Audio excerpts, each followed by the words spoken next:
السلام عليكم واهلا بيكم في فيديو جديد. انا سامح عرفة، وفي الفيديو دوت هنتكلم عن الفوتوشوب.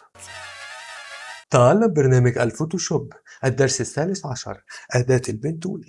حد حضر الكلام ده؟ ده سيديهات لغة العصر والحاجات القديمة دي. تعالى يا سيدي. انا هفترض ان انت ما فتحتش الفوتوشوب قبل كده، انت لسه مسطبه. آه بتجيبه من مكان ما تجيبه. ها، واول ما بيظهر، اول ما بيتفتح بيبقى شكله غريب كده، بتضغط كنترول ان نيو فايل. احفظ الاختصارات. الاختصارات بيبقى كام زرار كده بتتك عليهم، لازم تبقى حافظهم، عشان انا مش قاعد مع جد انا اقول لك هات الاداه تقعد تدور عليها وتجيبها. لا، ما في، احفظ الاختصارات. ايدك اليمين على التابلت، قاعد مرتاح فارد ظهرك. هنفتح فايل جديد، ده نسخه فوتوشوب 2019 بالمناسبه. بتعمل كرييت نيو، بتختار من برنت مقاس A4 او A3. انا هشتغل A3. ده حجم مناسب. وده شكل الفوتوشوب. اول ما بتفتح نسخة الفوتوشوب الجديدة بتاعتك الجميلة بيبقى غالبا شكلها عامل كده. وديت الويندوز راحت فين. غالبا لو انت لسه مسطب الفوتوشوب جديد طازة بيبقى شكله عامل كده اهو، بيبقى فيه الحاجات الكتير اللي على اليمين ديت. هقول لك بقى من الويندوز ديت احنا بنستخدم ايه.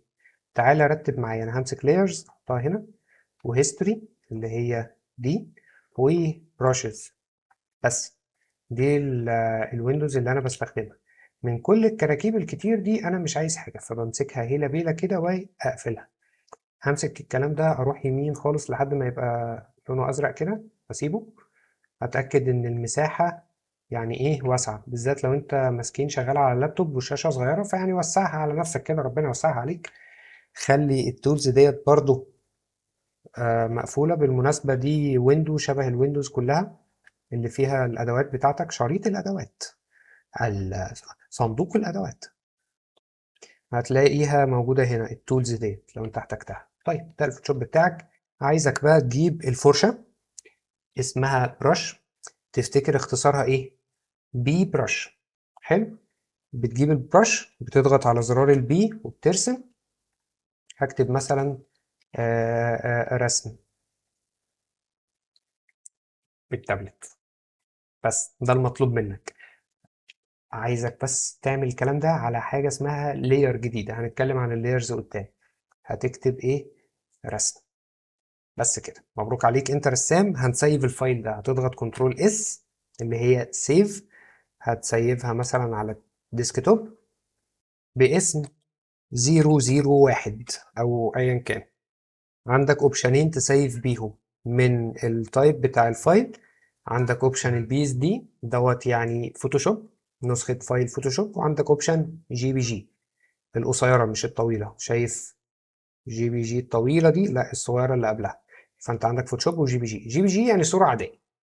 بي اس دي او فوتوشوب يعني يعني فوتوشوب يعني محتفظ بالليرات ومحتفظ بكل حاجة. فتعال نسيفها ونقفل الفوتوشوب. هيظهر لك الفايل البي اس دي الجميل ده، تتك عليه مرتين هتلاقي ان انت ايه، فتحت فايل وكتبت كلمة وسيفتها. انت كده رسام، انت كده بتستخدم برنامج الفوتوشوب. كل اللي جاي حاجات مكملة، ادوات كده بتستخدمها بتخليك بترسم بشكل روش. قشطة. آه، ممكن نتكلم عن ايه؟ ممكن نتكلم عن البراش والإريسر، بس دوت موضوع الفيديو الجاي. واشوفكم بعد شوية.